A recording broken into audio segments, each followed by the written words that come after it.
Comic books are an important contributing factor in many cases of juvenile. Look, up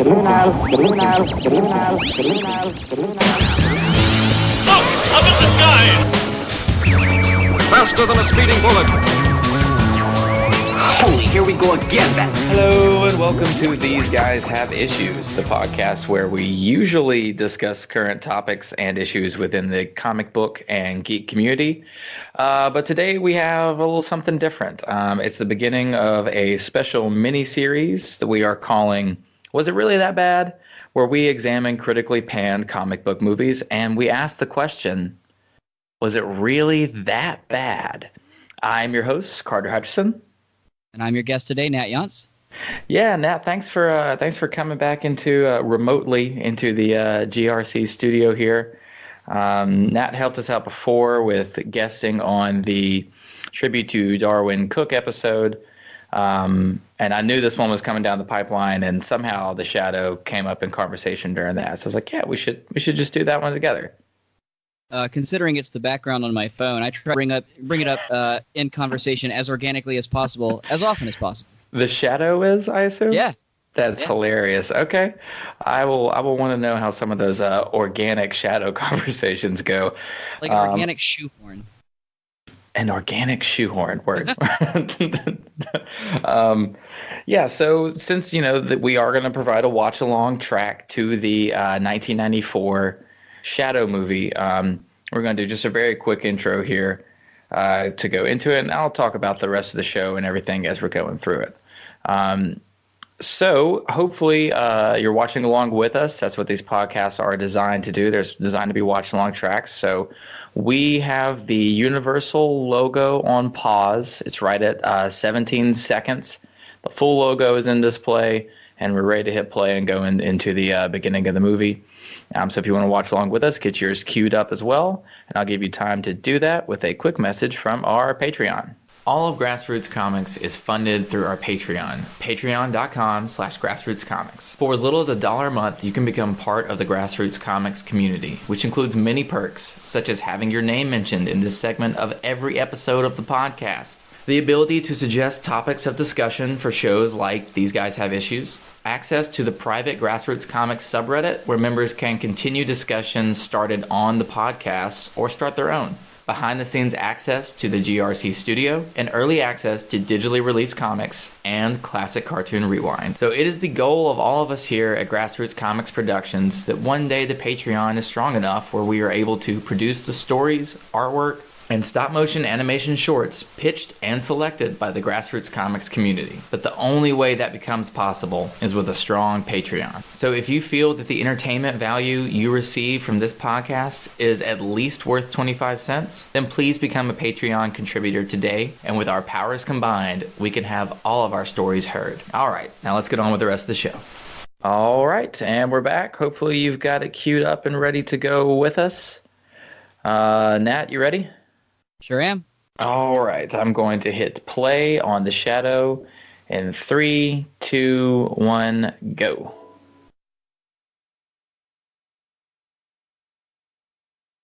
All right, you got it going on your end? Sure do. Okay, cool. Oh no, I just noticed a dead pixel. Dun, dun, dun.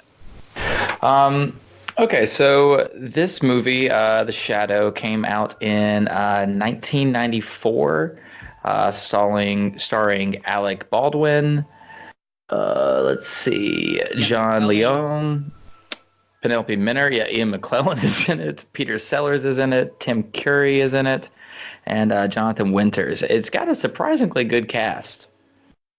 Yeah, I remember when this movie came out, I remember really enjoying it, and I can't wait to have that stripped from me or reinforced. Or confirmed. I still enjoy it for what it is. Now, it definitely meets our requirements, I guess, for falling into the category of was it really that bad. Rotten Tomatoes has this rated as a 35%. Not good. The audience rating from Rotten Tomatoes is a 44%. And let's see, it is a 6 out of 10 on IMDb. So none of those ratings really surprise me. In fact, I'm kind of surprised IMDb is about as high as it is. Yeah, I generally expect that from like a Google user rating or something. Right. The Google user rating was like 84% of viewers liked the movie, but only 35% of reviews were positive. Right. So go We ahead. talked about this one, I think a little bit last time, or maybe somewhere outside of the podcast. But this is one of those ones that I always like to talk about.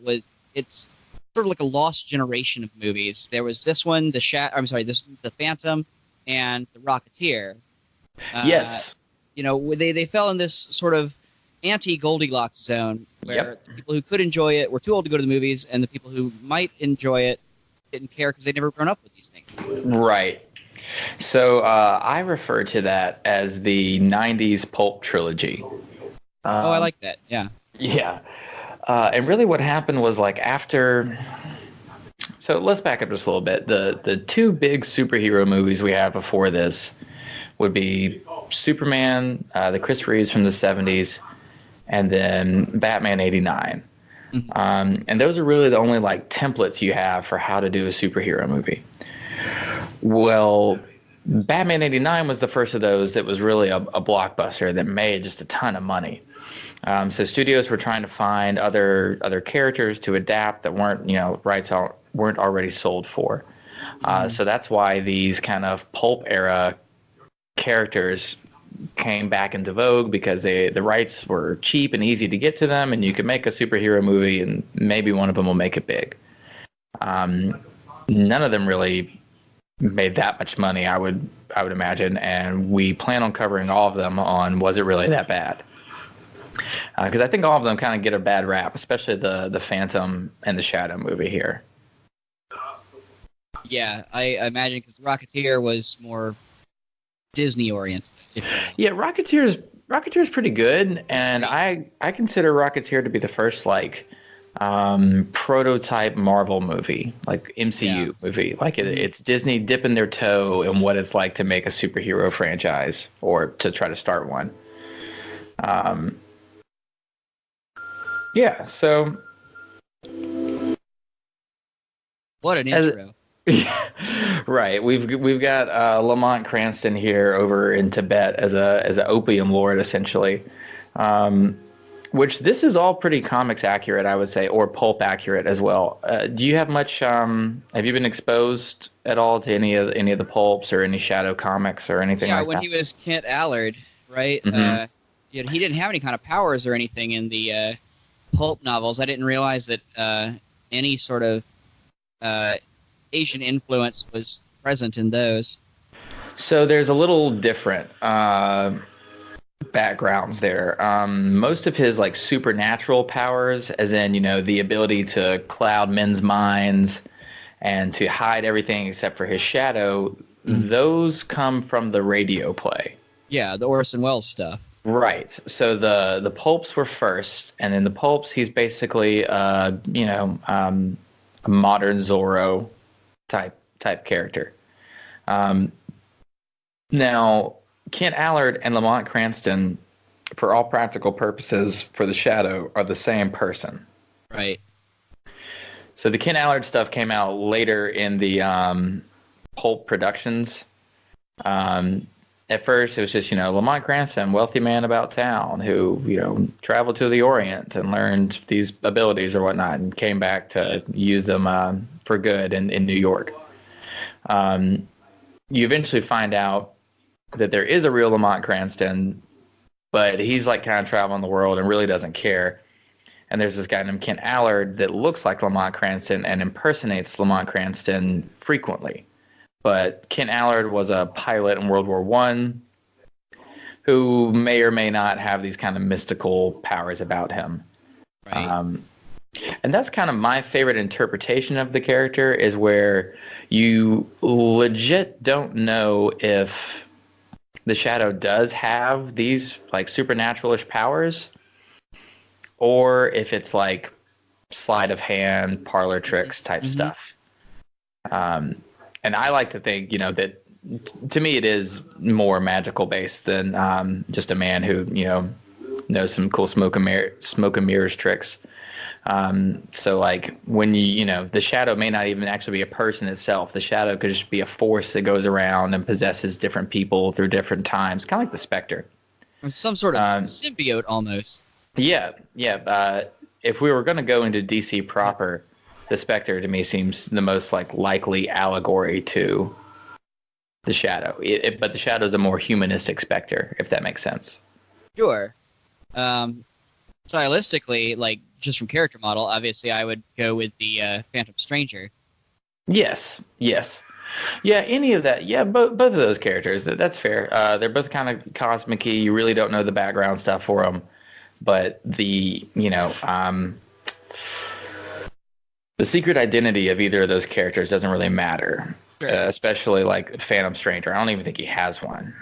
He is. By the way, this scared the shit out of me as a kid. This flying around knife. Blown away by how good it still looks. It looks pretty decent. Yeah, it looks pretty decent. But with the teeth and everything, and then with the blood coming out of his hand. Yeah. Oh yeah. No, I remember going to Blockbuster and renting this over and over. Nice. Yeah, I love this movie as a kid as well. Although I will say this movie, I think starts off great, and just kind of the further along it goes, just gets worse and worse. Because there's a scene in the movie that is perfect in my opinion, and it's the bridge scene. I think it's coming up. But that scene is like exactly what a Shadow movie should have. And then it goes in very different directions after that. We'll get to what I think is like the main problem of the movie. But I also don't think that a Shadow movie is the type of movie that should be told in a linear fashion. We don't need to see at first Kent Allard as, or Lamont Cranston, I guess, as this opium lord in Tibet.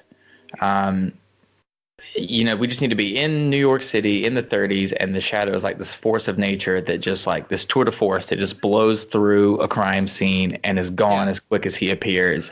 And so maybe we get right, and maybe we get little droplets into his background later into flashbacks. Maybe. But again, the two templates here so far were Superman or Batman 89. And this one seems to be following the Superman template as far as completely showing in a linear fashion how the hero came to be and, their villain, and then yada, yada, yada. Mm-hmm. Now, the aesthetic, though, reeks of Batman 89. Yeah, absolutely. I mean, from color scheme to lighting. Costumes. All of it. Yeah, absolutely.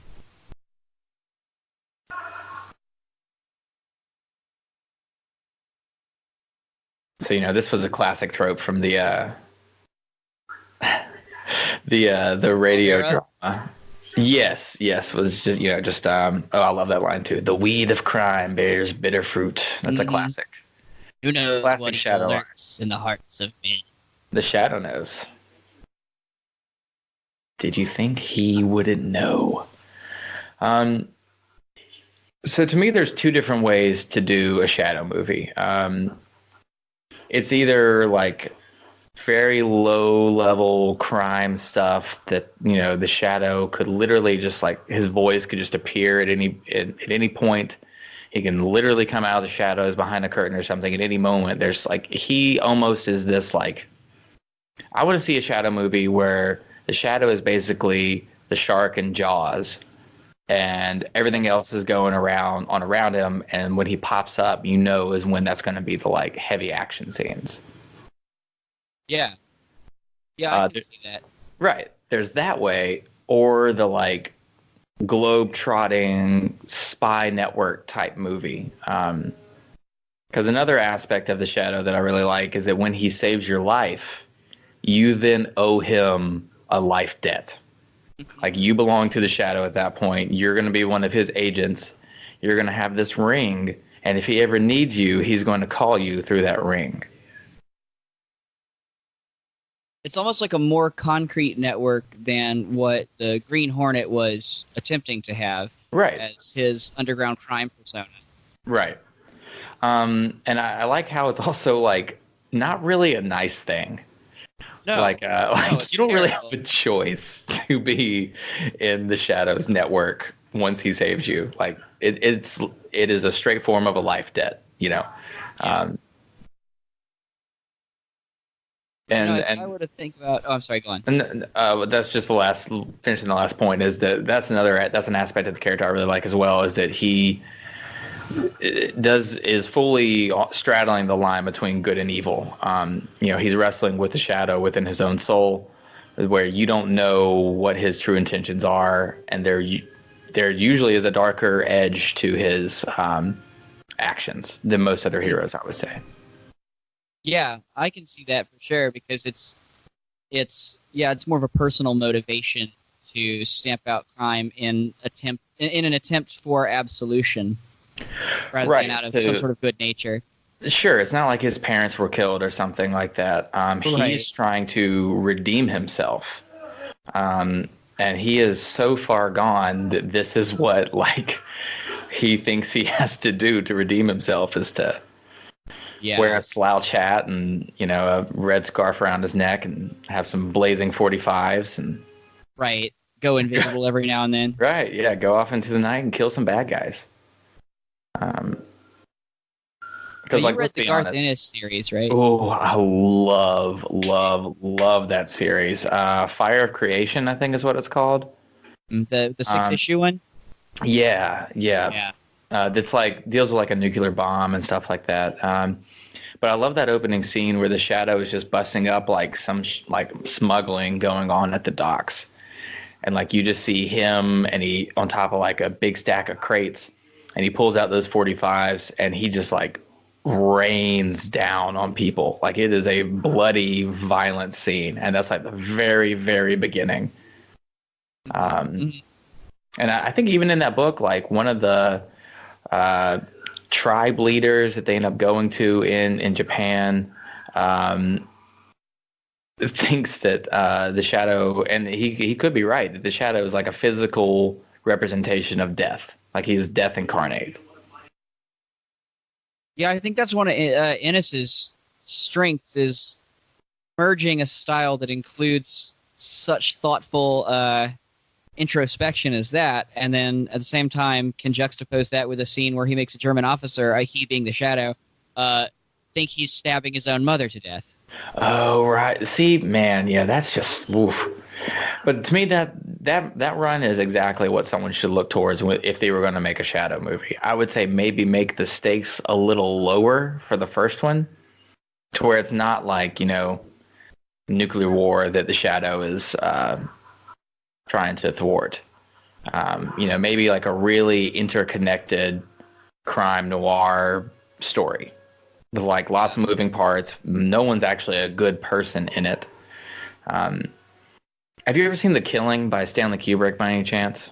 No, I actually have not. It's one of his really early movies, and the only reason I've seen it was because I took a class in school that was only on Kubrick and Spielberg. But it's all about this heist that this group of people tries to pull at a racetrack.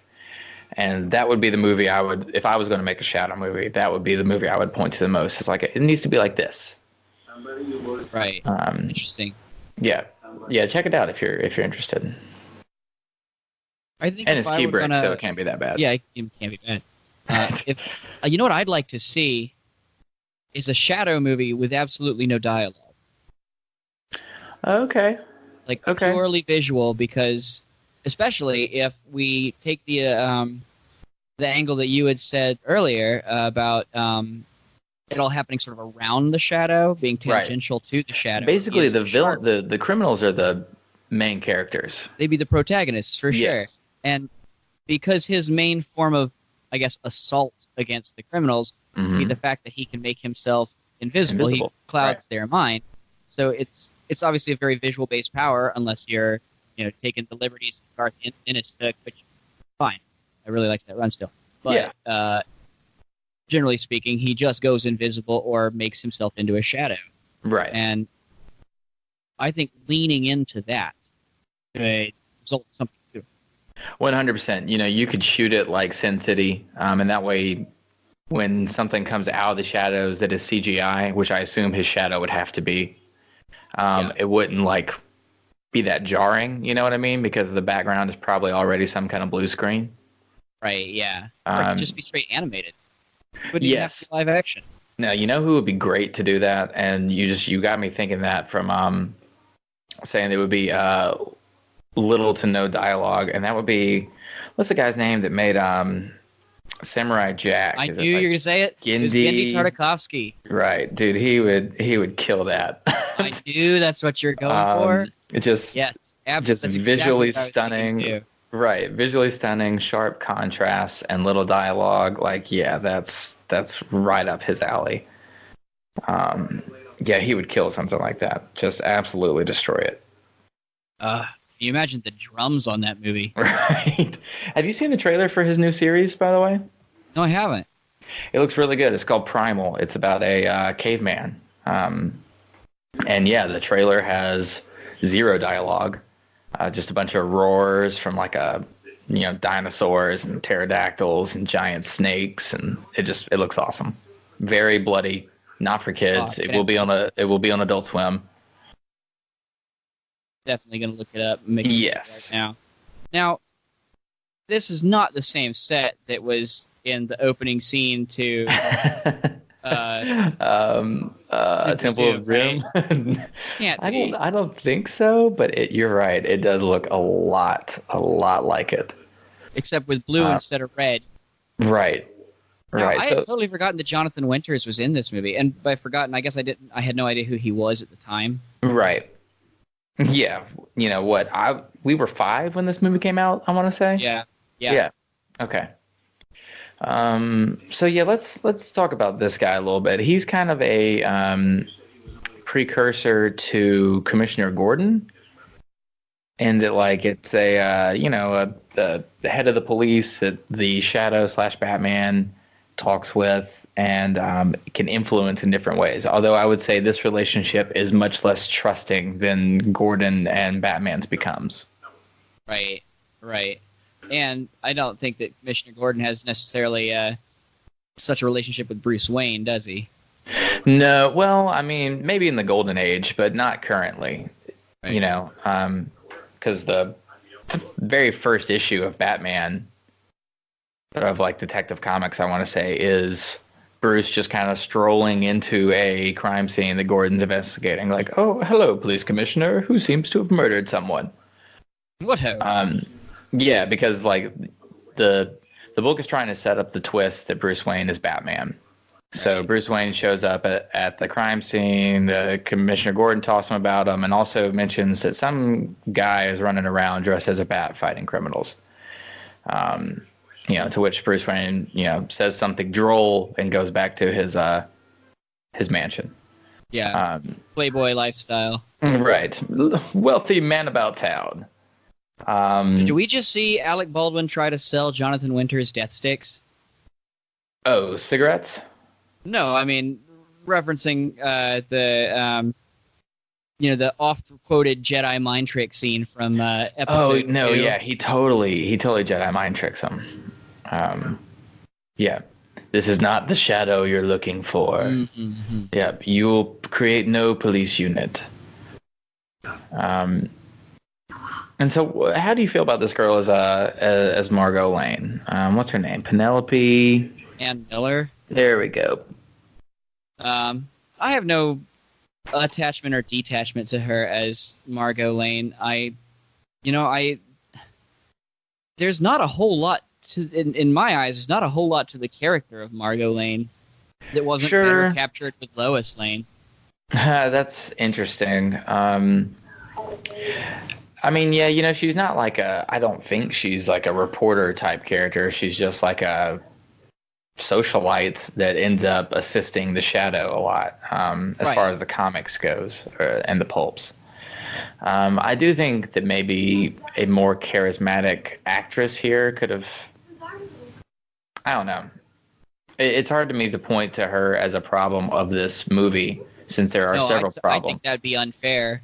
Really? Okay. Because she's doing fine. But, I mean, you're right. She's not, like, stellar, but... Right. I guess it's, what... what Mark to Lane's expect not out a of the whole lot to character. work with. Right. Yeah, that's fair. I also read in some trivia hunting for this podcast that it is unofficial canon that she is the sister or cousin or something to Lois Lane, which I really like that. In my head canon, that is completely accepted. I'm continuing with that. Yeah, I mean it interconnects it all beautifully. Yeah. One sister has a love interest that is completely in the light, and the other sister has a love interest that is completely in the shadows. Pun definitely intended. Oh God, you could just make a terrible joke about how they each stay in their own lanes. Oh God, I apologize for that one. Now let's talk about the director and writer pairing for the movie a little bit. Movie is directed by a Russell Mulcahy, I want to say is how you pronounce his last name. Now he is known for directing Highlander, the original one. Which have you seen those movies? They've passed me by.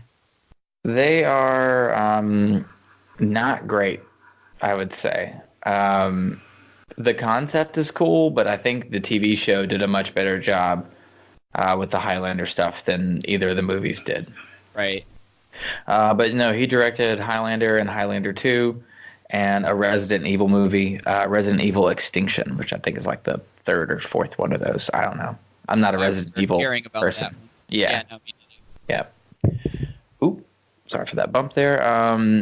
No, judging by his IMDb, he was mostly a music video director before he was tapped for Highlander, which that all makes a lot of sense. Mm-hmm. As does the bands who he produced videos for. There's a lot of Elton John. There's some Queen. There's some Duran Duran. There's some Billy Joel. Mostly Queen. That just makes a lot of sense, especially the Prince of the Universe song, which if you don't know was the theme song for the Highlander movies. So, yeah, I mean it all comes together. Yeah, all that makes sense. And then the writer for the movie is a David Coep. I want to say is how you say his last name. And he actually has a pretty impressive resume. He wrote Jurassic Park, the 2002 Tobey Maguire Spider-Man movie, and the original Mission Impossible. Nice. Now he also wrote Kingdom of the Crystal Skull. We won't talk about that one. Right.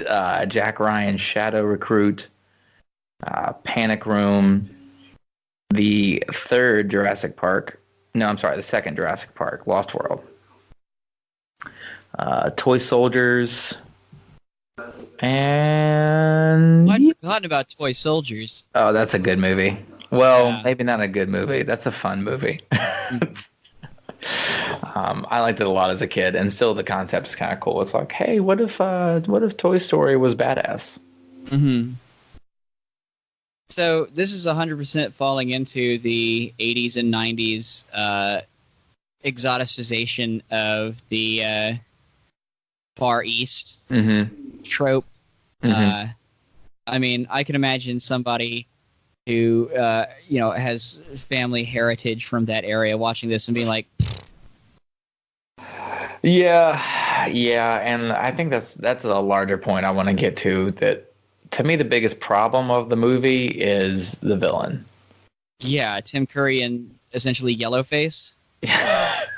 Well, oh no, this isn't Tim Curry. The Genghis Khan is not. Oh, yeah, that's right. Right. It isn't actually like Asian actor.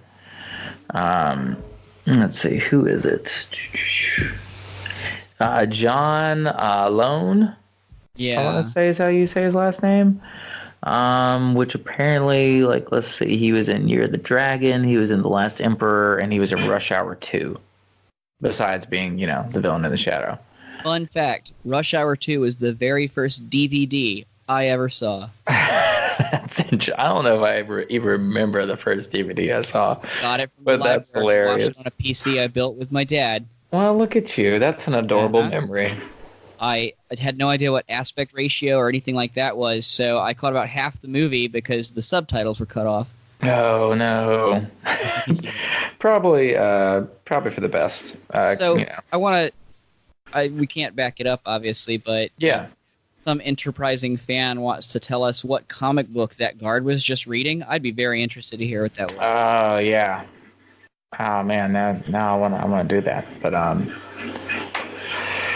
yeah, this whole intro to the Genghis Khan character is kind of stupid to me. You know, there's really no explanation of like why he is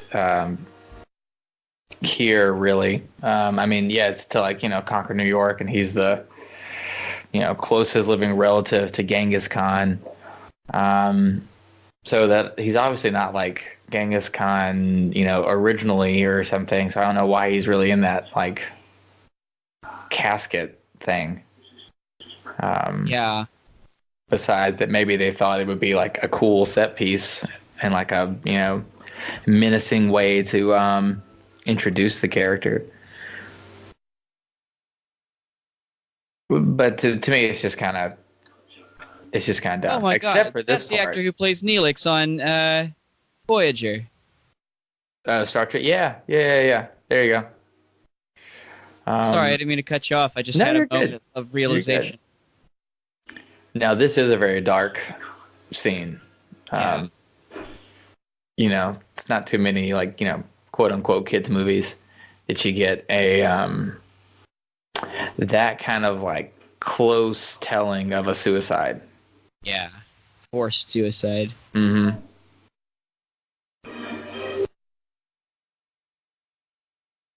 Dun dun dun. He's gone. Surprise. Yeah. Thanks, guys. You were worthless. Appreciate it.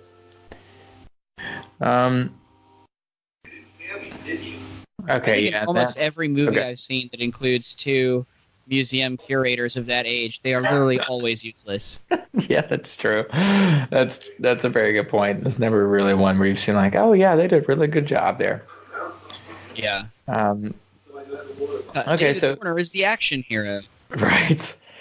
Yeah. So here's some pretty big names. Ian McClellan and Tim Curry chewing up the same scenery. I read in my trivia hunting that the only reason Tim Curry accepted the project was to work with Ian McClellan. Nice. Yeah. I had totally forgotten that he was not the bad guy. In my 5-year-old memory brain, he was the one. He was the con. Oh, okay. No, he's like the sleazy business wormy guy that's like assisting the con that thinks he can, have a little slice of the pie once the con takes over. Mm-hmm. Mm-hmm. But Tim Curry is great at playing a weasel, so that fits into it. There's a part at the end where he gets too manic for me. But we'll get there when we get there, I guess. Right. I love that pinstripe suit. Oh yeah. Oh, it's so awful. Yeah. That's a hell of a burn, though. You don't return my call. You don't return my calls anymore. That's not true. I never did. Love it. Brutal. So let's see. So her dad is a scientist for the U.S. government, and essentially he's working on like the hydrogen bomb, right? Yes, or a project tangential to it at least. Right. Okay. Yeah. Clearly not the Manhattan Project or something like that, but basically what ends up being that. Because I do remember that's like the big set piece at the end. It's like there's a ticking time bomb type situation. Yeah, and it all comes down to the color of the wire. Oh right, which we just got foreshadowed with that red or green. Which, I watched this movie and like thought he was clearly an idiot several years before I myself was diagnosed with mild color blindness.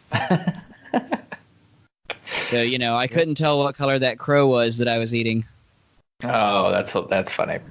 That's funny. That's Love that old Pepsi label, too. Yep. Yep. I'm wondering, I don't know if you've seen this in your trivia hunting, how much of this was shot actually on location or just on a soundstage or set. These look like massive amounts of sets to me. Yeah, the whole stoop scene where Lamont dropped her off looked very fake, but I mean that could just be a trick of the lighting.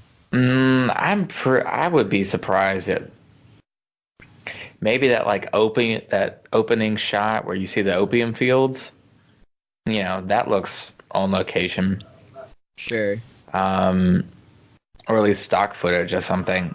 Yeah, yes. But I mean, that looks like a backlot. All of this really looks like backlots to me, which that's what all of, Batman 89 is, as well as, sets and backlots. I've been on that set. Really? Well, in that studio, I should say. The set was struck, of course. Oh, okay. When did you get a chance to do that? And where? Exactly 2 years ago. I was working at WB. What? Yeah, I had to fly up to the catwalk basically, and drop some cable in for some equipment, and I got to see all of the carvings from some of the crews from the different productions. I got to see Casablanca. Oh my God! Carved in there, yeah. Very, very jealous. Oh, it was awesome. That's incredible. Yeah, it was really neat. They're doing they just finished Big Bang Theory is what they had as the last thing that was regularly shot there. Dude, that's incredible. And it's also kind of pressing that Casablanca and Big Bang Theory were shot in the same place, but I'll let that slide. Yeah, but it's over now. Right. We can at least take solace in that. So that the guy that was driving the cab, did you happen to catch that actor? Yeah, Does he look familiar at all to you? Yeah, but I can't remember where he's. I can't place him. So, are you a Seinfeld fan? Yeah. You know when they cast Seinfeld within the show and they make the pilot? Isn't he's Kramer? Kramer. Right. Yes. Yeah. Very good. There we go. Very good. Must be my lucky day. Yeah, there's again just a pretty dark, even as a kid, you catch what's going on there, that he's, tricking all these people into hurting themselves. Absolutely. Yeah, man, that all looks like backlot. So I guess let's see if we see anything throughout the movie that doesn't look like a set or a backlot. Looks more suspiciously more like Los Angeles than New York. Right. Yeah, that's probably true if we do see any. I would imagine not, though. I doubt very seriously. We could Google it, but where's the fun in that? Oh, but yeah, and we're watching it. That's the point of doing one of these watch-along things. So this is a cool scene. That cop that gets a little bit of information, folds it up into a messaging pipe thing. It looks like a long version of one of those things at the bank. That was a good reveal. Ring there. And then, yep. And, the message gets sent away to the Shadows operator, which is also from the comics and the pulps. That's a thing, that there was this operator that I don't think you ever really saw his face, but, he sits in a room and he collects all the messages from the different Shadow informants and funnels them back to the Shadow himself. Almost like an early version of Oracle. Man, that's a good pull. That's kind of exactly what he is.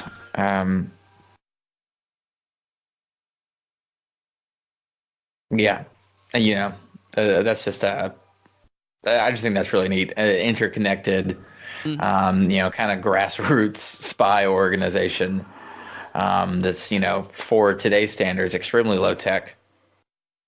Yeah, and the passwords and stuff here always the phrasing always cracks me up too. I'd be interested to do a deep dive into how much of this room is anachronistic. You know, like what kind of blinking lights they might have actually had, what kind of switchboards wouldn't have been made until like, Oh, something like that. yeah, that's fair. What's actually time specific? Yeah, exactly.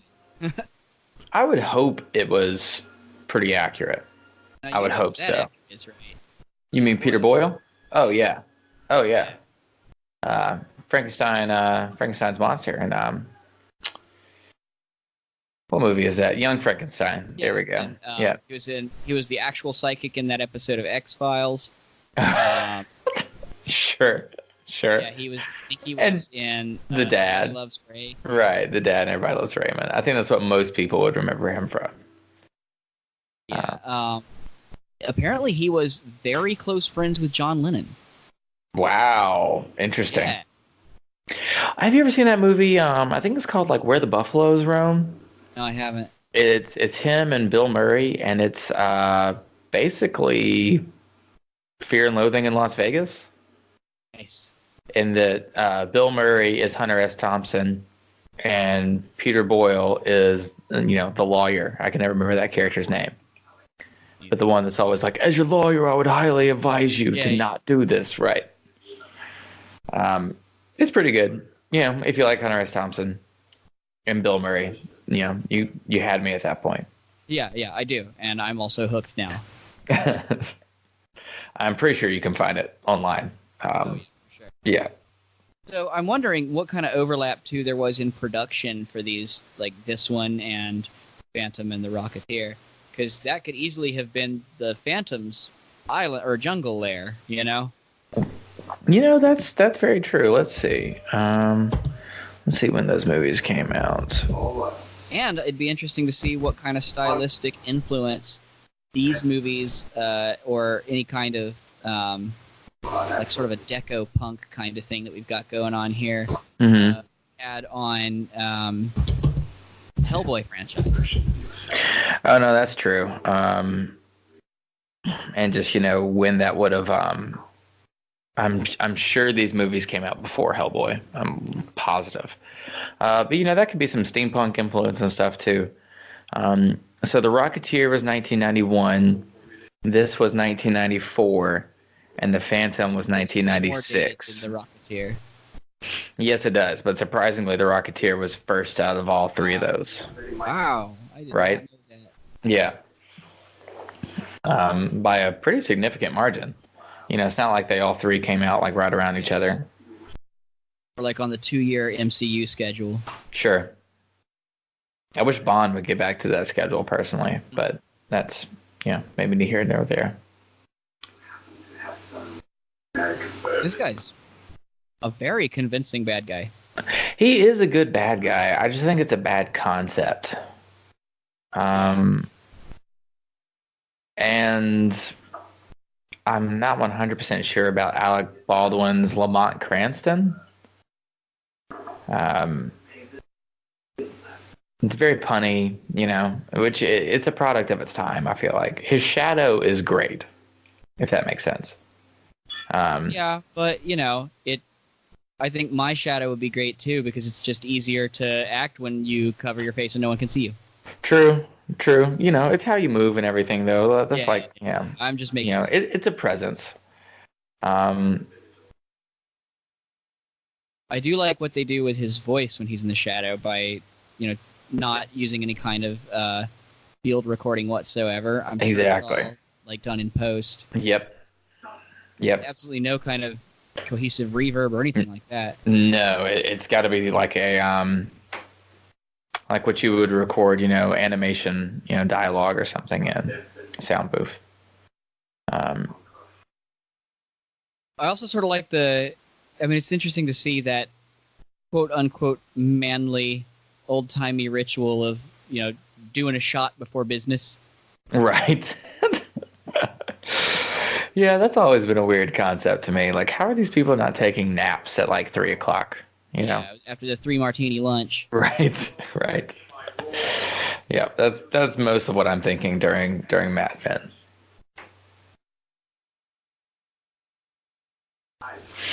I do love the how the Khan becomes like interested in Western culture and gets his own suit and everything. Quick little fun fact: that part where the Khan asks, "I love that suit. Where did you get it?" And he says, "Brooks Brothers." That is a callback to the advertising that was done in the actual Shadow radio plays. It was just about as subtle as that. Mm-hmm. Oh, that's a great callback. Yep. I appreciate that for sure.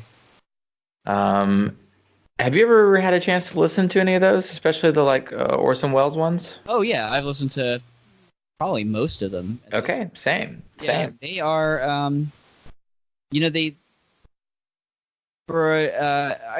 enjoy old radio action and drama a whole lot more than old radio comedy. I actually despise old radio comedy with almost every single fiber of my being.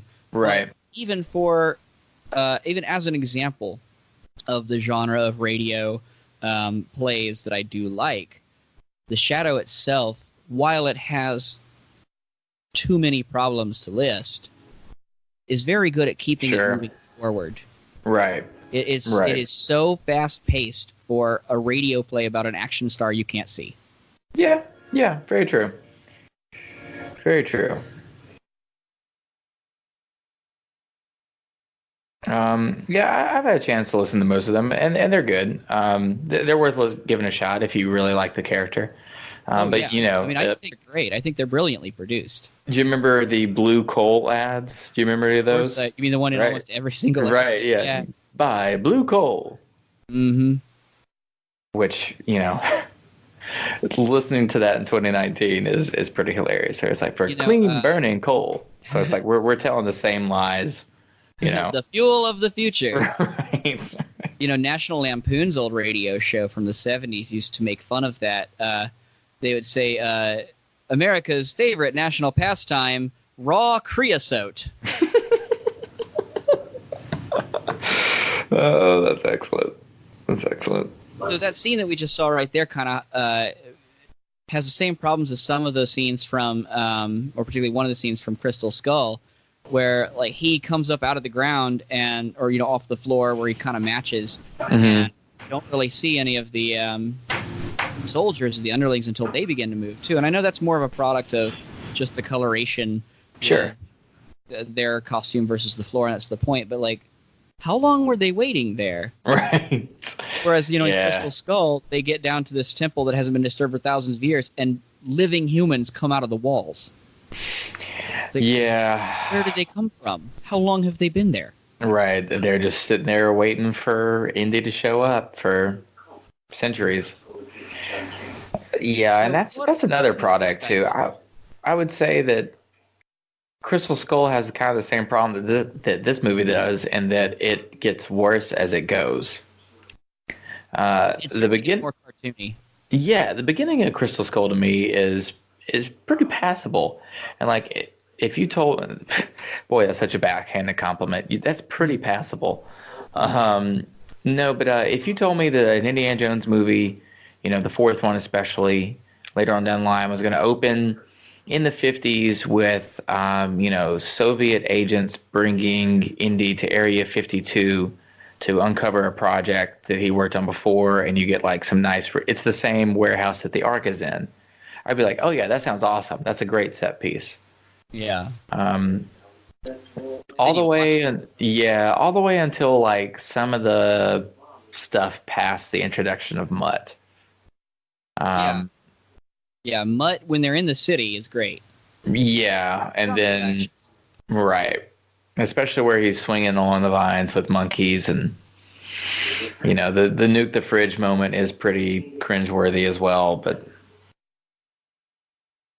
so this guy, what is his profession? Did they say he's a chemist? Does he teach? Yeah, I guess so. I don't know.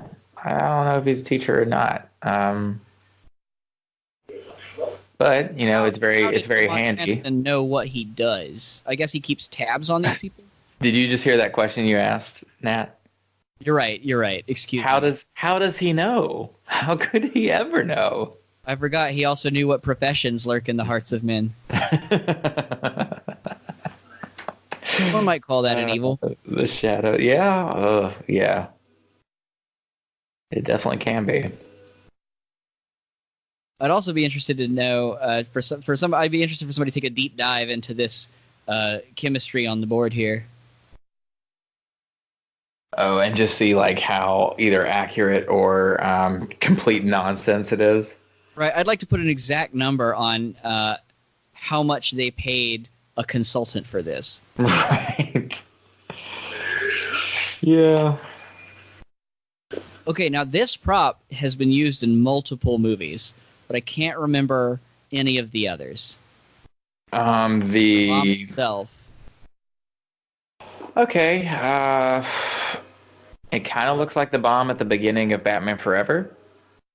Oh, yeah. You know what I'm talking about? Where there's that container and like it gets filled with acid, and Val Kilmer has to like defuse it, I guess, before, I don't know, whatever.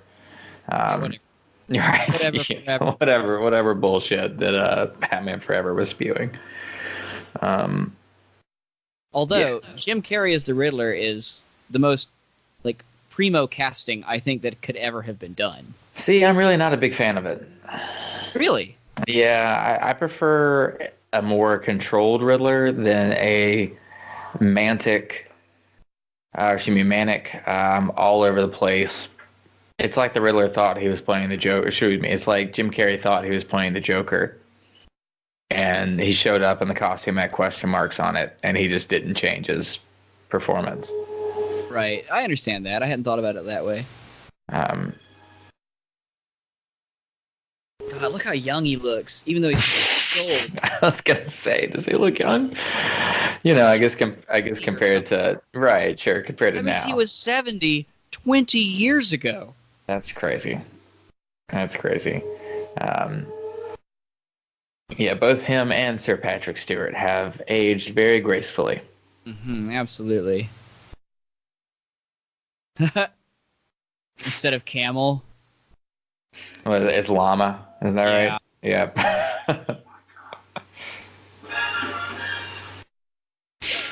That's some really pretty powerful. Do what now? He really just can't steal a scene. Ian McClellan, 100%. 100%. He's a little underused almost in this movie, but I guess this is pre-X-Men, so maybe his career didn't. I imagine when he did X-Men, that provided a kind of a second life to his career a little. We might be in a valley where, right. Yeah, that's right, and that really is his big resurgence. That's fair. Now, do you know when Jonathan Winters passed? No, but I've got IMDb pulled up here, so we can find that question out real quick. Like, let's see. Beat you to it. It's 2013. You son of a bitch! Quick. I know. Quick draw. Gotta get up pretty early in the morning. Let's see. What else was he in? Well, he was in the travesty that was the eventual release of The Thief and the Cobbler as the voice of the thief. Yeah, the thief. It was. Boy, I have no idea what that is. Ooh, we'll talk about it after the podcast. It's real good. Okay. Real good. So she's finally back in the show, and talk about underutilizing characters. It feels like there's been great stretches of the movie without the main cast. Yeah. At least protagonists. Right. I guess it's fine for Lamont to do that. So I guess this movie is kind of following what we were saying, that the bad guy would be the actual protagonist. So you have kind of been going around seeing how the con is setting stuff up for himself. But yeah, there's a lot of moving parts between the bomb, Margot's burgeoning psychic powers.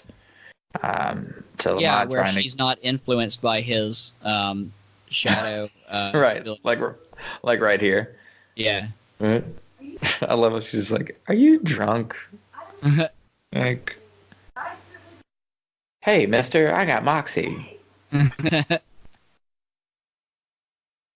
I guess that's really the character of Margot, right? Is kind of like a Spitfire. And Maybe Oh, man, a I little love bit that. naive too, because she did just say that her father's nuclear bomb work is not harmful. True, but like, it could be just ignorance of the time, or she Or- could be thinking that her father would never work on something.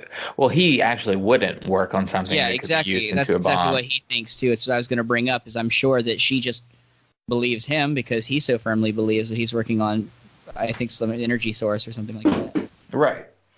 And he is, if he wasn't under, the mental influence of someone else. Right. How do you feel about the prosthetic nose? I think it works. I see where it could look a little jarring at first, but I like how Lamont Cranston's body physically changes when he transforms into the Shadow. It doesn't give you a whole lot of time to look at it, which I think is a smart choice on their part. Yes. It's kind of like he's kind of like a living Dorian Gray in a way. in that, like, if Dorian Gray was a superhero, it would be the Shadow. In that when he, has his powers and is the Shadow, it's the worst parts of himself that are out there. But then when he's back into Lamont Cranston, he's a handsome, man about town again. Mm-hmm. So I think it How works. quickly he just reloaded that crossbow. I mean, I imagine he's pretty good at what he does, right? He's assisting the he's con. the best at what he does, and what he does is firing. It's not very nice.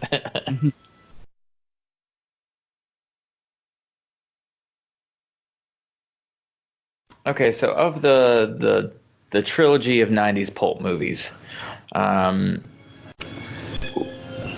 think we talked about this a little bit in the Darwin Cook episode. Are any of those characters able to exist in modern times? And if so, which one does it most seamlessly? As much as it would pain me to admit this, I think that I think I have a ranking, I would say, of like... I was going to say, sorry, I got distracted by the horrific death of that man on screen. As much as it pains me, the one that I enjoy the most is the Rocketeer, and I think he would be the one left farthest behind. Agreed.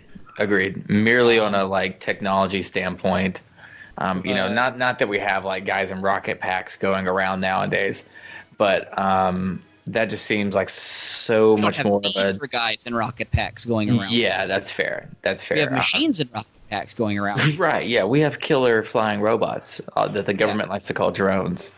Yeah, which makes them sound so like docile and harmless. Oh, a drone.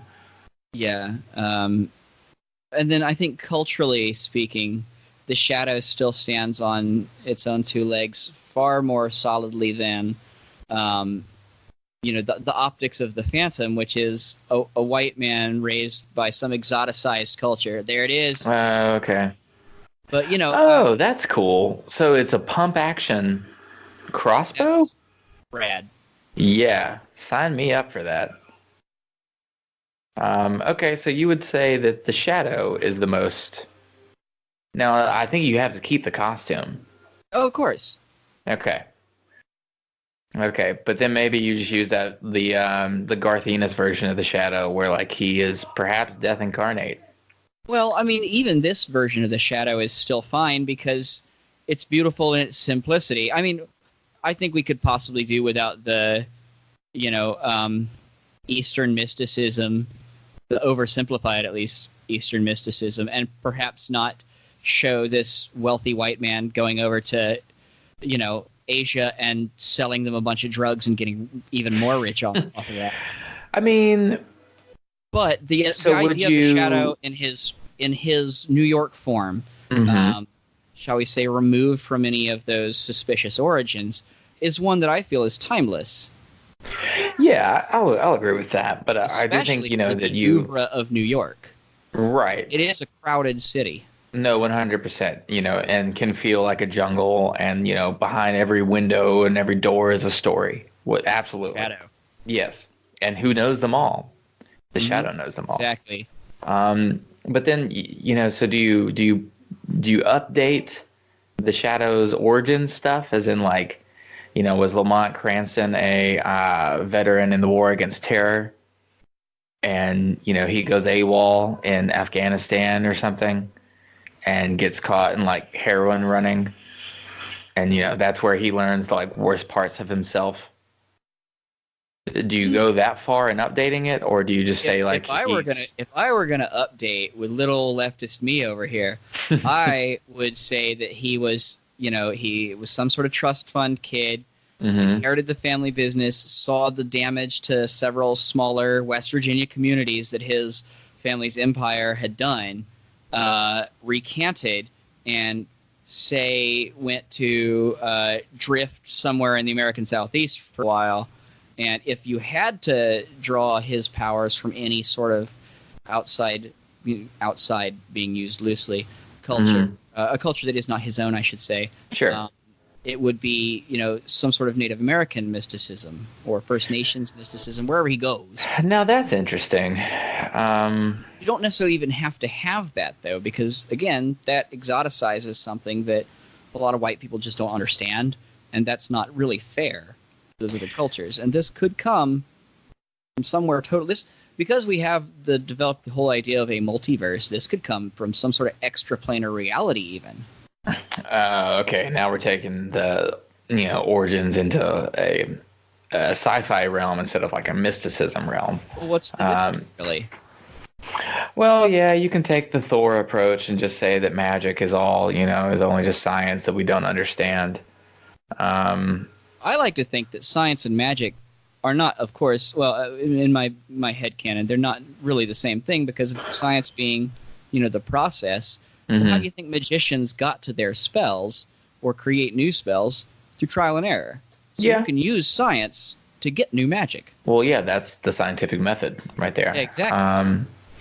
But that's maybe we're answering our own question here, and the answer is that you don't overly explain it. Yeah, exactly. What we sort of what we touched on at the very beginning of the movie, right? We don't really need that origin. Right. The Shadow just is. The Shadow knows, and like I would want the audience to be guessing if Lamont Cranston was even actually the Shadow. Like, it looks like he is, but like, who knows?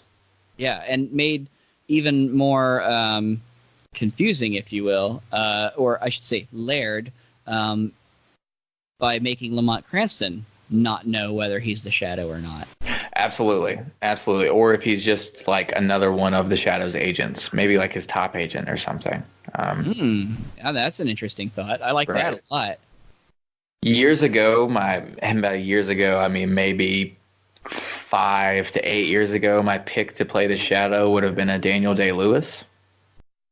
What about now? It's a tough role to cast, man, because I think you need a really strong actor. I don't know. Maybe Tom Hiddleston? Tom Hiddleston? What about John Hamm? I could see John Hamm pulling it off. He's like another younger version of Alec Baldwin, almost. Yeah. I was thinking maybe like a little sleeker or something, and that's kind of what threw me to Hiddleston. And the nose profile is right. Yeah. Yeah. Yeah, I don't know. I would maybe need a little bit more time to. If I think of any other names here during this, I'll throw them out there. But it's a shame that I can't go back in time and get a Daniel Day-Lewis Shadow movie, because for sure he would kill that. As if there's any role that he doesn't kill. But that finger wave, though, that's on point. So is Sunshine Radio a reference to the radio stuff? Yeah, I would imagine it would have to be, right? But I don't have a concrete pointer to it. Not off the top of my head, at least. Right. Yeah, no, I'm not sure who did the original Shadow play, the Shadow Radio plays. Let's see if maybe I can find that out. No, it wasn't Mercury Theater.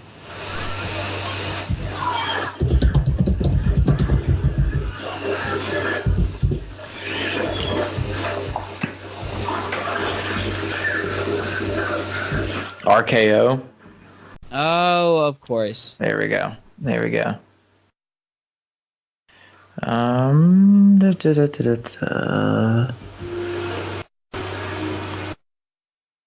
Oh, he's been in video games? What video?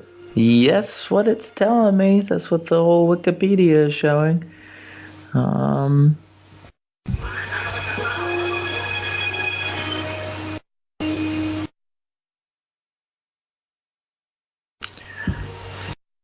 Let's see. Video game. When did that come out? It has to be. Yep. Okay. It was linked to the movie. Came out in 1994. It was supposed to be published on Super Nintendo, but after the low box office gross of the film, the game was never released, despite being completed. That fucking sucks. So it exists, and I think I've read out there that like it is on the internet in parts where you can buy it in like WinZip file and all that kind of stuff. Oh, for sure. I'm sure it's somewhere. Right. And now I would love to play that. What does a Shadow video game look like? Right. Hold L to become invisible. Right. Unfortunately, in that time, it's probably,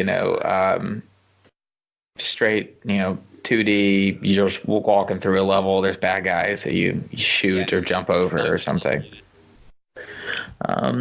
So let's talk about the gross of the movie for a minute here. If I can get back to it. Yeah, let's talk about the literal bottom line. Right. Yeah, so the budget of the movie, Wikipedia lists it as $40 million, but IMDb has it listed as estimated $25 million, which seems way, way low, even for this time. So I would imagine it's probably closer to 40. And the worldwide gross was 48 million. So yeah, not exactly a box office smash there. At least it made its money back and then a little some, but after marketing, probably not much at all. Yeah, I don't remember the number off the top of my head. Is like over 6% profit. That's like considered success, but under 6%. But I don't remember if that's industry wide or what, because I just don't know. Mm-hmm. And I don't know why I'm getting that gut feeling. Could be totally wrong. Yeah. Okay, so yeah, and I would imagine, the low box office numbers would have some to do with the reviews that it received. Which just a few sample of the reviews here from Rotten Tomatoes. Let's see. The movie has all the coherence of a bad acid flashback. Mm-hmm. Damn. Yep.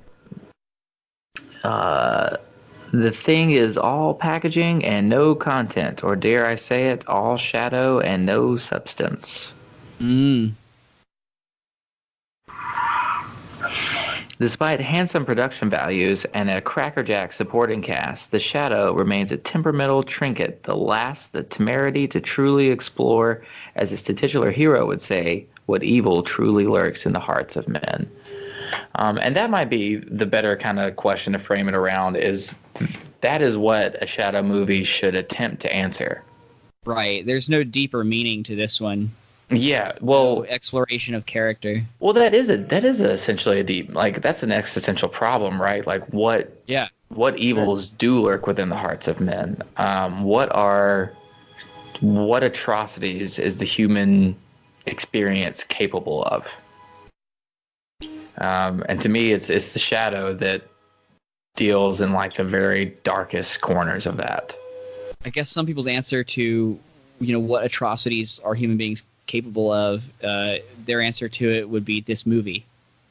I don't feel that way, but I thought right. That is a good joke, at least. No,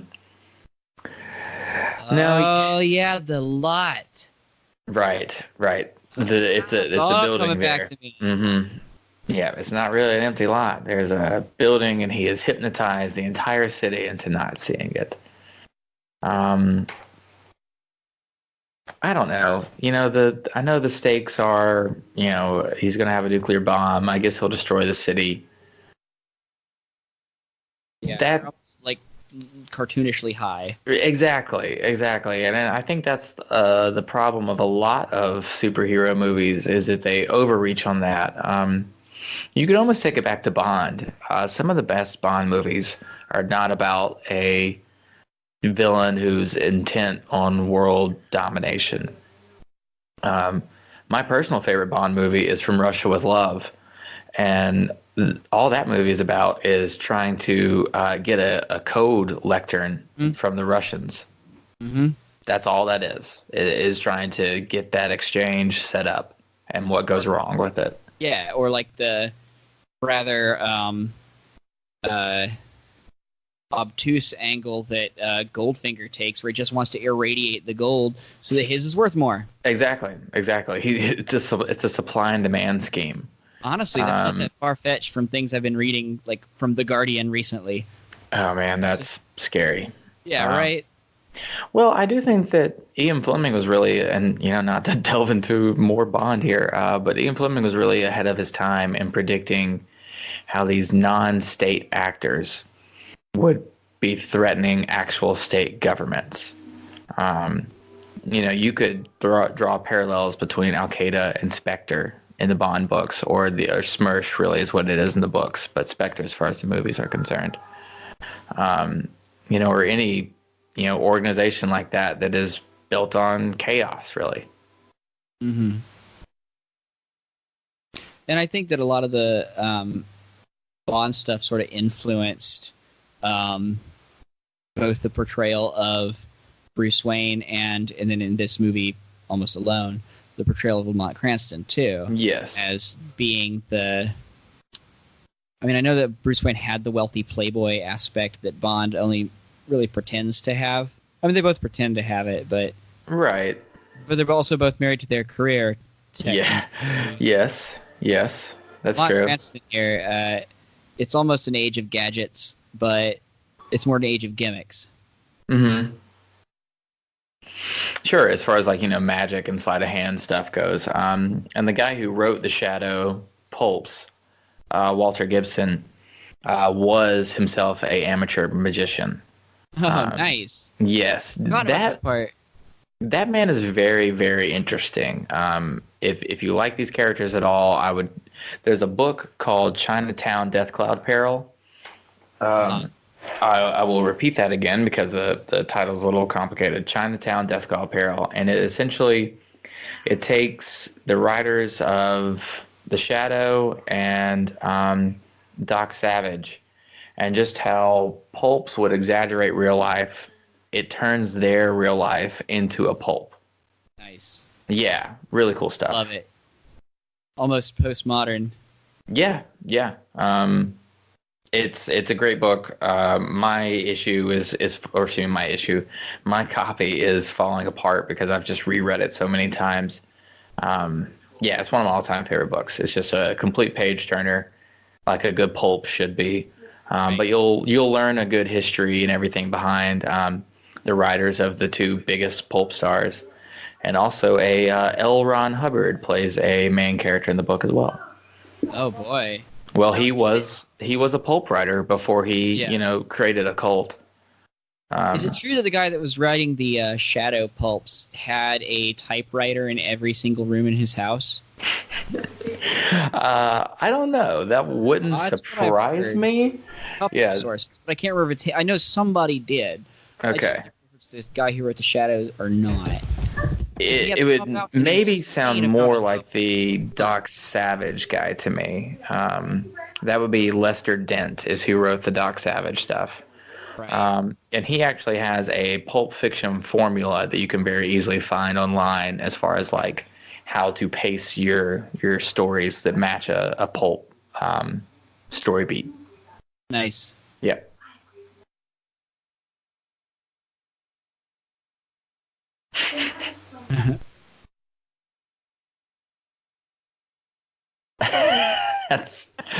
That might be one of my favorite lines in the movie. Psychically, I'm very well endowed. I have no doubt.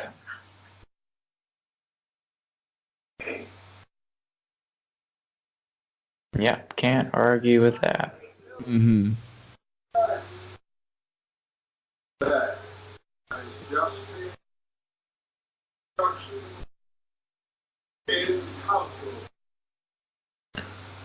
At least he's, trying to blend in, going all incognito here with his golden robe at the Empire State Building. Mm-hmm. Yeah, for sure. Ain't no one gonna notice that. Right. Oh boy, this scene's rough. Yep. It really doesn't pull any punches as far as delivering on some pretty grand deaths here caused by the Jedi mind trick. Mm-hmm.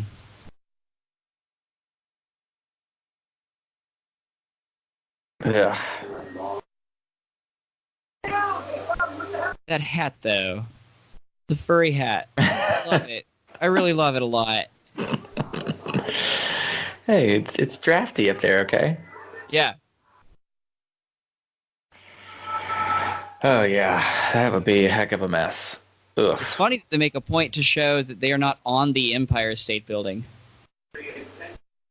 Well, yeah, you might be.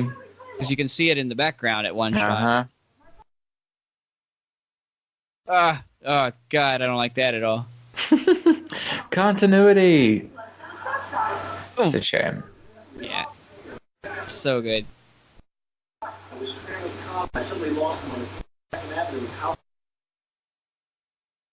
Houston. Isn't it just Houston? You know, it's funny because, like, that might actually be authentic. Mhm. Because if you listen to some of those radio plays, they call it, like, Los Angeles and stuff. Okay. And Okay. because, like, recording equipment didn't really debut as readily available until the 70s or 80s, like for home recording even, which, no, it wasn't even then. People didn't know how other people talked. Right. How you pronounce certain cities and stuff. That makes a lot of sense, actually. I have the same trouble a lot with some comic book characters because, you may have spent years reading this name, but you've never heard other people like talk about it. So it's interesting. Yeah.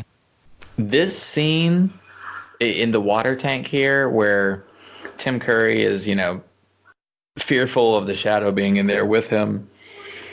So he turns the water on and everything and tries to lock him in there. This plays to me the most like a scene from the radio play. I can see that with all the what I sound mean? design Yes. and the, shall we say, contrived happenstances. Sure. Yeah, a race against time thing. He would, the shadow would be in certain doom. Then you'd have a blue coal commercial, and then he would Right. come back and find a way to get out of it. Yeah, to me, I wouldn't be surprised if this is straight from a radio play, of the shadow locked in the water tower that's being, filled up. Yeah. It's funny. I think because this is one of the, I assume one of the early pioneers in possibly digital manipulation of the film, and a lot of others that are examples like this, they don't try to stylize any of the effects that they do. They try to make them more realistic, which is obviously a shortcoming or a downfall, however you want to call it. Because when something's stylized, it doesn't have to be believable. And that's true. The man magically manipulate our minds. Right. My disbelief has been suspended. Yeah, like the director could do whatever they want. Oh, here we go. Now we're gonna psychically, yeah. And again, this happened all the time in the radio play. Yeah. It was just a really nice, convenient way to get Margot involved in the plot, and to send a rescue for the Shadow.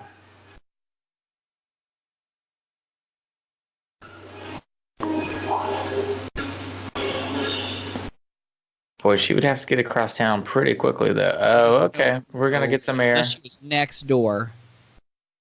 Yeah, practically. Yeah, I mean, I'd forgotten about the bullet hole scene. That's actually brilliant. Yep. And seems practical, right? Yeah. Maybe? I don't know why he moved away from it. Yeah. If Well, you gotta get out of this way. way. Yeah, that's true. If you knew help was coming, just hang out by the air. Hole. Right. Yeah. Exactly. I hear oxygen's good for people. Mm-hmm. Even shadows. Especially drowning people. Yeah. Does she really need that much? Like, what's the problem, Lamont? There's some sort of metal bar in the way. Oh, man.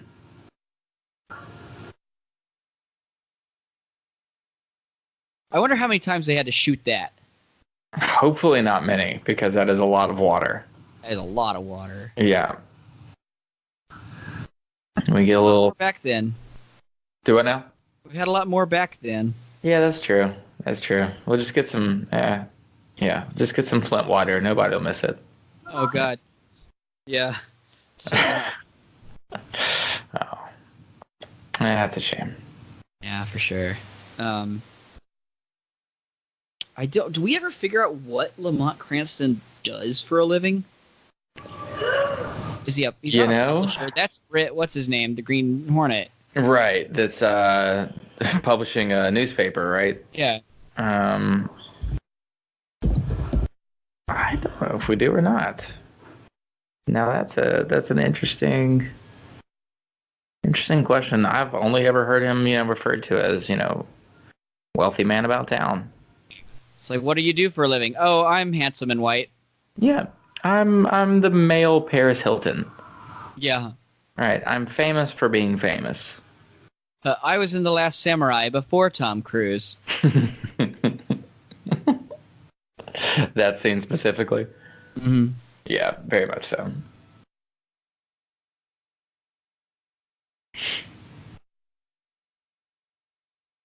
So, have you heard any of the stories that, like, Sam Raimi wanted to make a Shadow movie? No, I have not heard that. Yes. So he really wanted to make a Shadow movie, was unable to get the rights at the time, so he made Darkman. You know what movie I'm talking about? I've heard of it, but I don't know anything about it.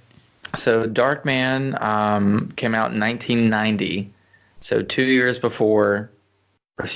before our current Shadow movie here. And it stars Liam Neeson. Basically, the plot summary from IMDb is a brilliant scientist left for dead returns to exact revenge on the people who burned him alive. So his costume is he's all wrapped up in bandages, and he's got a slouch hat and a big, trench coat. Essentially, he wanted to make a Shadow movie, wasn't able to, so that's where Darkman came from. But since then, I can't help thinking about what a Sam Raimi directed Shadow movie would have looked like. Probably pretty good. Yeah, probably really good. Especially around the time of like Evil Dead and stuff, like just that kind of look. Yeah, oh, man, that'd be rad. If only. If only.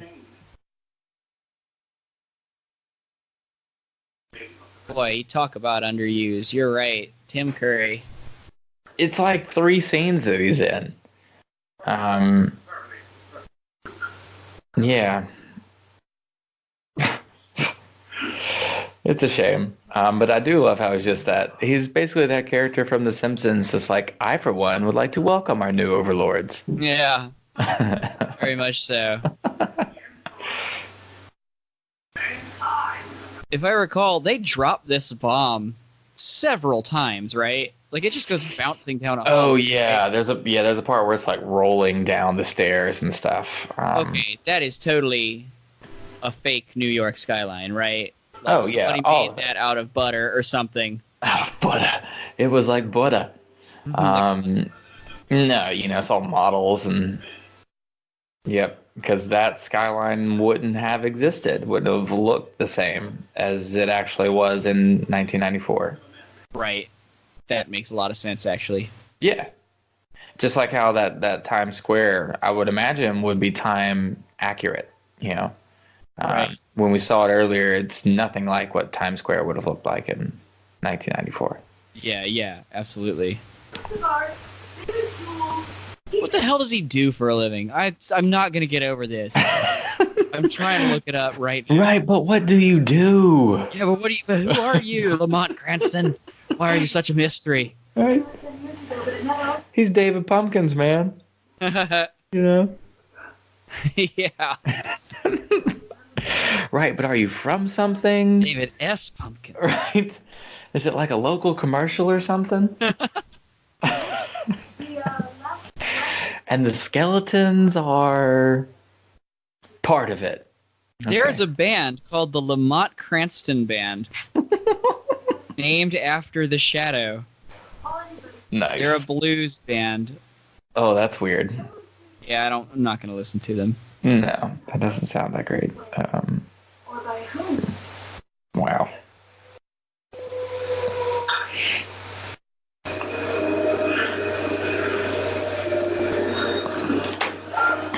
Houston. Yeah. Houston Street. That might be the name of the street, I guess. Yeah. Yeah, that's what it said earlier, was that, it was an intersection of something and Houston Street. And I've got the subtitles turned on, or the captions turned on, just so I can, keep up while I'm talking. And yeah, Nice. that's just Houston. That's a great effect for the building, actually. It really is, and that's a cool plot device, is to having this, hidden building in the whole city where he is that powerful of a psychic to where he's hypnotized everybody. Yeah, because it shows you the real power that the Shadow's up against. Sure, it's the classic origin trope of, hey, what if the bad guy was like the hero except just bad? It's way better at it. Right, and bad, like Killmonger and Black Panther, or I know his name isn't Yellow Jacket. There we go, Yellow Jacket in Ant-Man. He might as well be Bumblebee. Right. Yeah, I'm sure there's many other examples, but to me, Marvel movies tend to be the ones to mainly do that.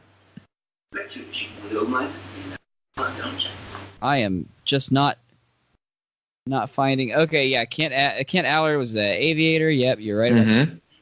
Wealthy young man about town is Lamont Cranston. I think he's just old money. Like, I don't know what else it would be. Yeah, Aller frequently disguises himself as Cranston, adopts his identity. Cranston travels the world. Blah, blah, blah.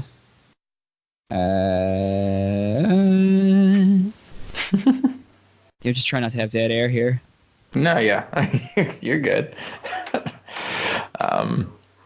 You don't watch any Teen Titans Go, do you? No, I haven't watched any Teen Titans Go. Okay, I do, just because of, my kids and everything. But oh yeah, for sure. I mean, I hear there are parts that are decent. And it does some cool little callback references stuff that if you know your DC, that's rewarding. But they do some spoofs on holiday characters. Like Santa's in there a bunch. The Easter Bunny is really weird. But the Tooth Fairy is maybe the weirdest of all of them. And he does this thing in between his sentences where he just goes da da da da da, like, hey, I want your smile bones, da da da da da. Oh, like Jesus. This little right, exactly. It's just this little da da da da da that follows things that I have inadvertently almost found myself doing when I'll be looking for something and I'll just go ta ta ta. Okay, And now it's starting to sound too much like the Tooth Fairy from Teen Titans Go to me, so I'm having to try to correct that. Right. Can't stare into the abyss for too long. Or you become it. Mhm. I have become the abyss. So that was pretty cool that it was, I guess, some kind of vanishing ink or something that the Shadow uses on his letters. Yes. Yeah. So it appears for a moment maybe when it hits air and then goes away. So he's calling all of his agents to the final set piece here as we enter Act 3. Clearly. Mm-hmm. How can you be certain, though? Right. So rain is a cool way to show the Shadow progressing through a certain area. Yeah. You know, it wouldn't be a bad idea if you were in a fight with a Shadow to turn on the sprinkler system in whatever building you're in. Yeah, that's got to be defense mechanism number one, I'd say. Right. Just get it where you can somewhat see him. Yeah, or just burn the building down. Now, you know what would be a good fight is the Shadow and Daredevil. Would it? Or would Daredevil just kick his ass? Is that what Yeah, I think Daredevil would kick his ass because he doesn't need to see the dude.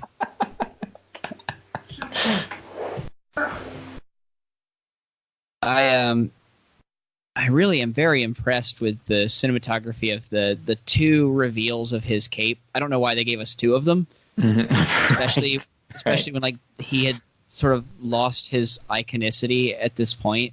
Mm-hmm. Maybe they were attempting to bring it back, but they did it twice. Yeah, why not? But it still looked really good. It does look good. It is redundant at that point, but yeah, it does look good. And also, what the hell is Tim Curry gonna do here? Like, Right. what kind of faith do you, as the main bad guy, have in Tim Curry as a henchman? Yeah. Considering how easily manipulable he is without Yeah. on him. Yeah, exactly. Like, do you think the Shadow's not gonna play mind games with him? Right? He's obviously a Mentally weak. spineless sponge. Yeah. Yeah, I'm sure you could just follow the slime trail to whatever room he's crawled into and figure out where he is. You might call it his curry powder. Oh man, Ah. those are bad. Those are bad. Sorry. Um, Sorry.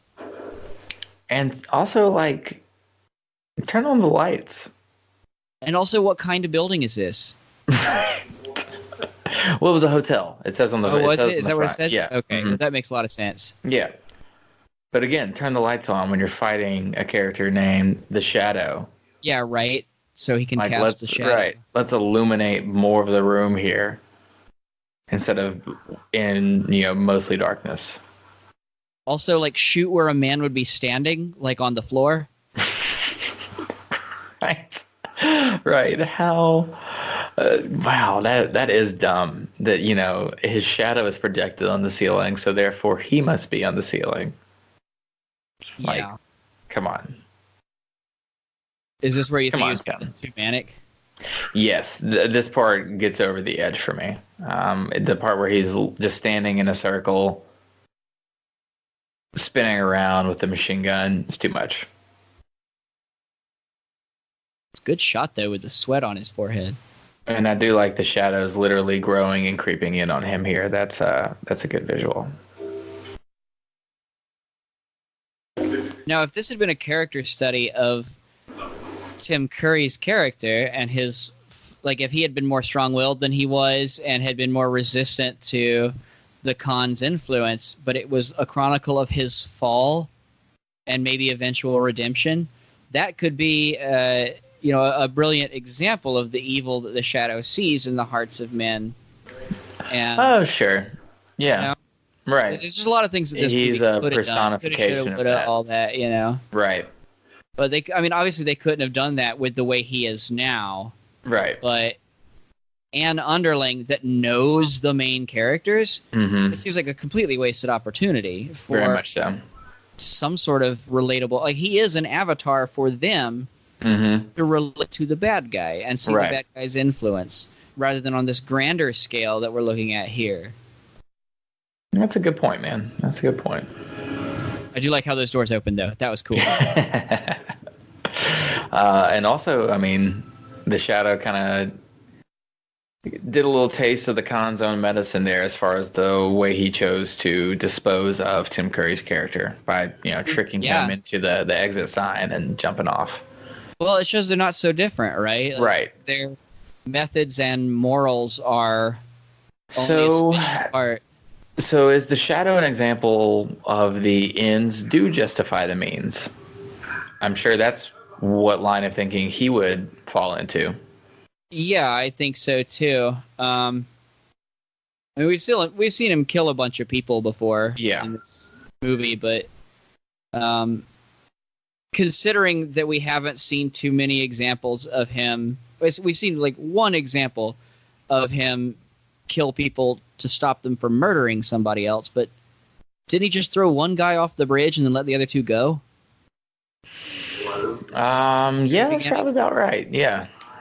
And then here he's got almost like it's almost not a math problem anymore when you think about how many people in New York would die versus the like few people he'll have to kill here. Oh yeah, no, not even something you consider.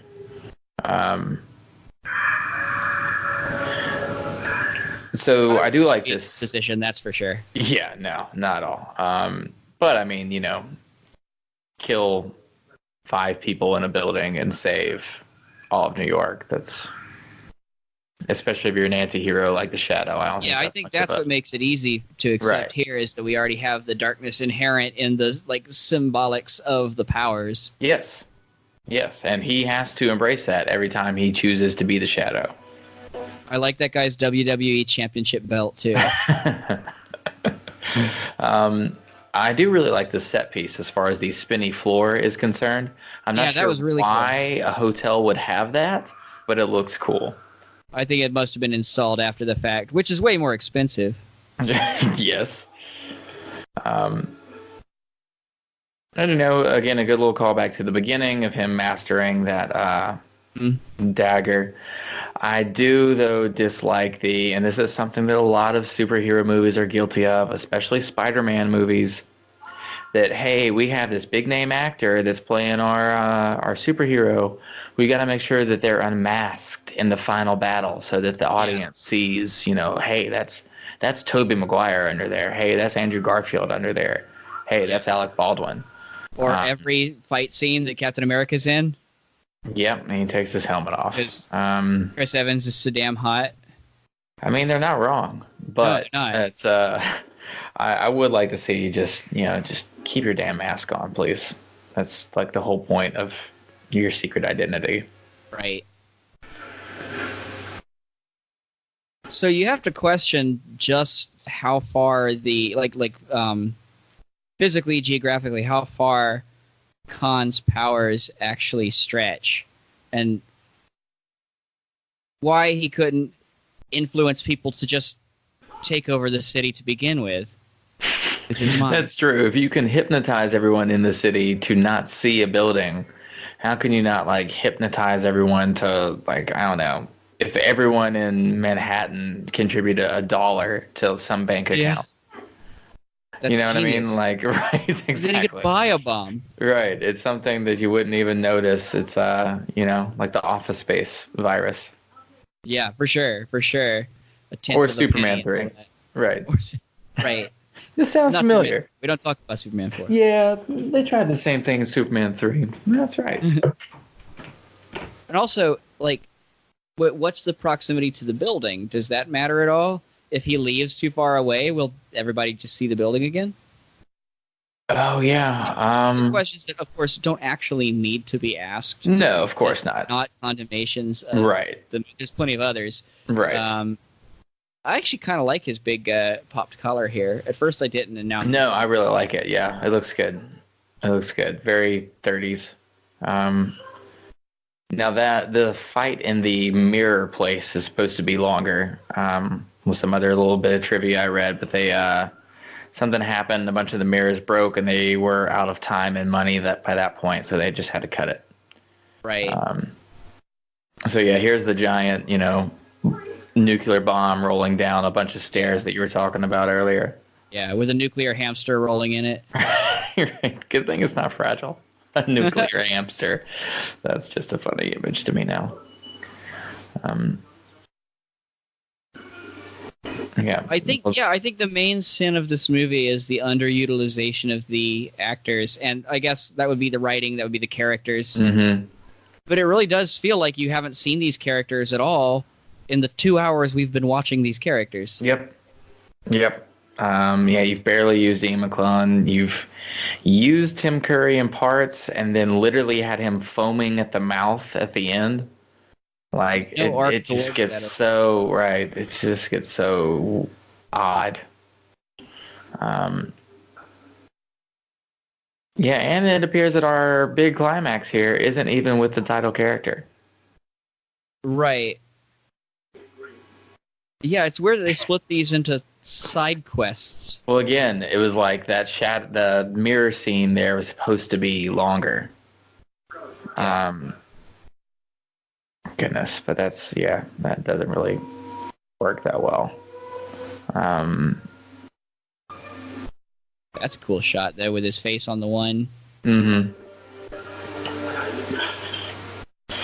I do like how they make their eyes go dark.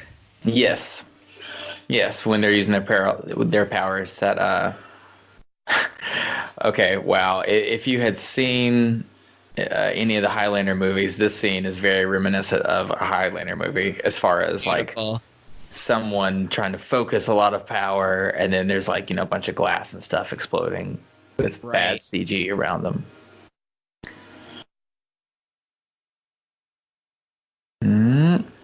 That doesn't look good for you, dude.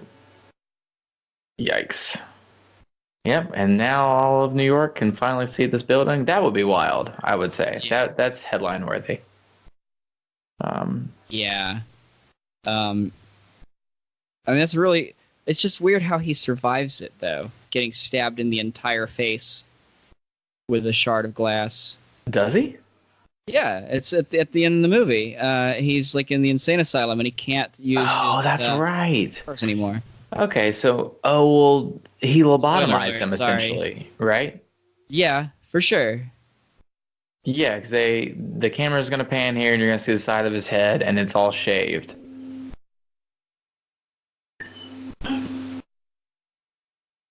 Oh God.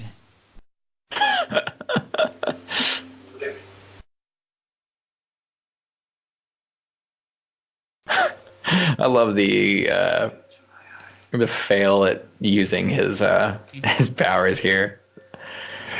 This scene really works for me as far as the comedic level is concerned.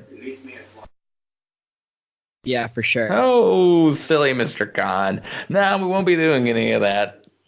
But you sit back, enjoy your eggs, and have your medicine. Oh, Lord.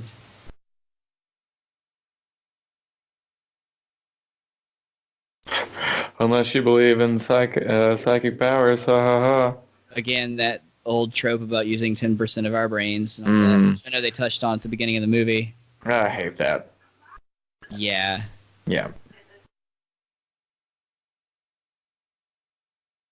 Except I've heard tell that Genghis Khan had tons of descendants. Oh, no, absolutely. We're pretty much all descendants of Genghis Khan. That's what I've heard. I don't know the veracity of it, but if these people believe in the 10% of the brain bullshit, then we should all have that. They'd also believe that. Sure.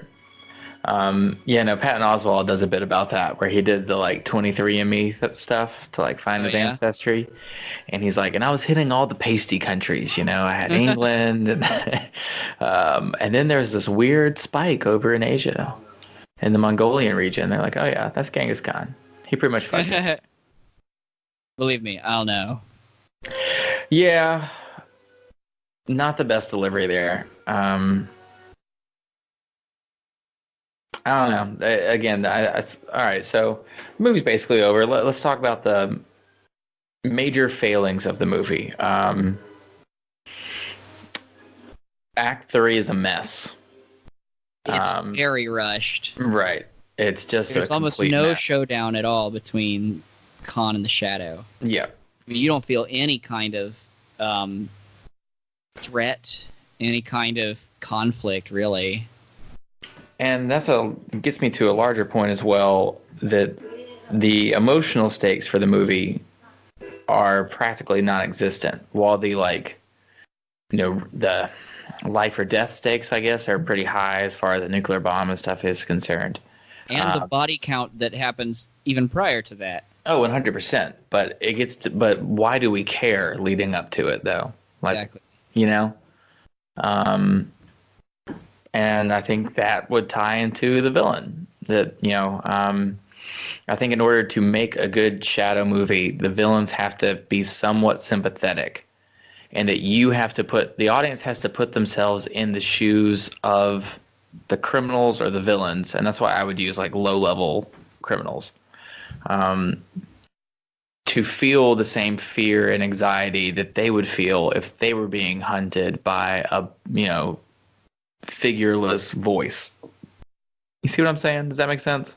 Yeah, absolutely. And to prey upon, as sort of what Batman says it tries to do, but I don't think they really do, prey upon the superstitions of absolutely the low-level bad guys. And, right. That is a great idea for the first Shadow movie. Mm-hmm. And what we just saw would have been a great idea, with better execution, would have been a great idea for a second Shadow movie. Agreed. Where you pit him against somebody, finally, that is his equal. Yes. And I couldn't agree more. If I was going to make two, my first Shadow movie would be a very, down to earth, low stakes movie where the audience is able to put themselves in the shoes of the criminals and feel that anxiety and fear that the Shadow would cause. And then the second one would be this global, globe-hopping movie that involves many different agents, probably who would have been introduced in the first one as people the Shadow has saved, that are in this, hodgepodge network of spies. Right, and then they, in Act 3, have to get together with the new ones that we've met over the course of the movie, who are all over the world, and the big reveal, the overall reveal throughout the course of the movie about just how wide-sweeping this net is of agents. And then they team up with these new people they've never actually seen before to save the Shadow and put him back into the position where he can then, excel past them and actually defeat the bad guy. Right. Yeah, I figured you were going to go. Yeah. Yeah. It's 101. Right. As far as, them coming together to shit. Yeah, that's exactly what it should be. So yeah, I guess, we've seen the movie. We've talked about it. What do you think? Was it really that bad, Nat? It's... So let me preface that with saying that there was possibly even less substance to the Phantom movie, which I just watched a few days ago. Really? Yeah, but the Phantom movie... I defend that movie all the time, but go ahead. You don't like that movie, or you do like it? I do. I defend it. Yeah, well, I was going to say, the Phantom has a vibe to it, almost an innocence, that makes it so that even though there's technically less substance, if you will, if to not give it a true definition, it has more charm. It has more character. Exactly. That's exactly what I was about to say. It has more charm, and yes, continue with that. It has more character. There's just something about it that is better. I think the love interests in that movie are great, between Catherine Zeta-Jones and then I can't remember whoever the main girl is. If you hadn't asked me, I could have told you because I just watched it. Let's see. Now that I'm on the spot. But, yeah. What is it? Christy Swanson. There we go. Right. Yeah, I mean, that's fine. Again, not a love story for the ages. Pretty by the numbers, but, really well done. Just it's basically an Indiana Jones movie. Made. Yeah. This one, I don't think it was as bad as the reviews make it out to be. It's just not. It's just not that bad. But it's not. It doesn't reach the depths of depravity that the cinematography would have you believe that it does. But it also, for being a, it doesn't. It is not even lighthearted enough to make up for that. Yeah, well, I mean, I don't really think it should be lighthearted, but No, I agree. Don't get me wrong. I don't think it should be, but right. You have to pick a style and lean into it. Yeah. Right? Yeah, And like we saw at the very end, this one that it was doesn't really do that. Yeah, at the very end, they end with a joke. Yeah. They end with a joke about the bad guy right being a lunatic. Well, and I mean, you know, like Batman and Robin kind of does the same thing, and that would have been 2 years before. I mean, not sorry, Batman and Robin, Batman Returns. It's not as like on the nose, but you know, it's like at the end when Bruce and Alfred are driving through a snowy Gotham, and he thinks he sees Selena Kyle's shadow, and he gets out of the car, and it ends up being just like this regular alley cat in the street. Right. So he gets the cat, and he gets back into the car, and they're driving home, and he goes, "Merry Christmas, Alfred," and goodwill towards men and women, you know. And then it goes up and shows Catwoman overlooking the city, just like Batman was at the end of '89. So I think they're following that kind of template as like, you know, a kind of zinger last line, and you know, then hero shot. It just doesn't really fully. I guess the biggest part about this movie to me is none of it reaches its actual potential. Yes, it's all mediocre. Right. The script should be better. Just to begin with, the character has immense potential, and like there's a reason that we're still talking about the Shadow in 2019. Yeah. You know, when he was created almost 100 years ago. Yeah. There's something about that character. But I wouldn't say this movie is really that bad, but it's not really that great. I like parts of it for nostalgia, and again, that bridge scene is almost perfect. It is. The bridge scene at the very beginning is excellent, and it's really all downhill from there. And the costume is also amazing, which the same cannot be said for the Phantom. Yeah, maybe. I do respect, though, that none of those muscles are fake on the Phantom suit. Sure. Right, that Billy Zane, like, he specifically didn't want the, like, rubber Michael Keaton Batman suit look. Oh, yeah, no, he's jacked. He's ridiculous in that movie, especially for, like, a, you know, early 90s, you know, type body frame. That was what, like a year before Titanic? Which, because in Titanic, you only basically see him in a tuxedo, right? Yeah, I guess that's true.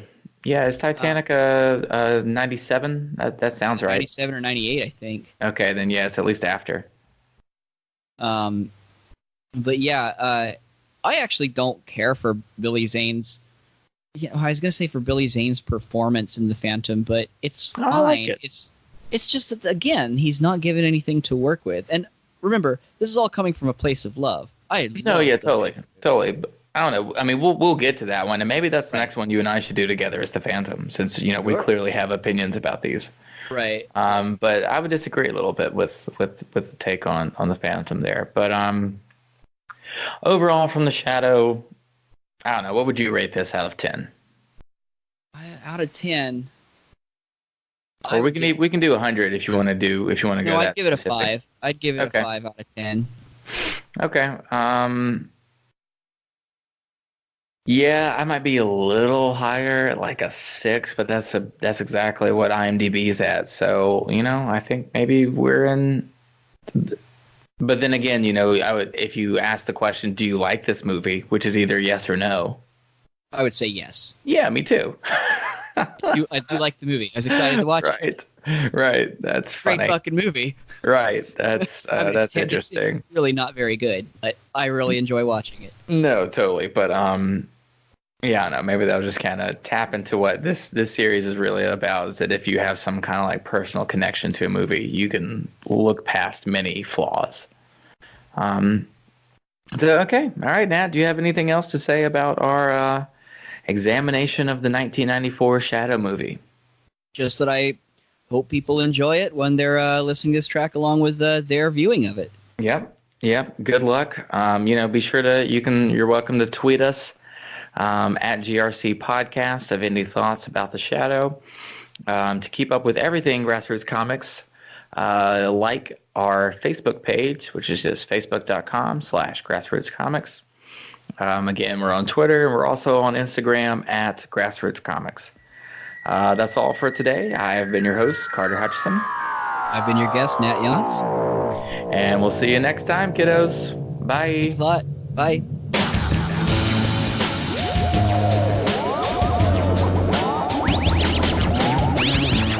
This has been a Grassroots Comics production. Da da da! So what's your story? Well, some kind of silly cartoon. You got a problem with cartoons?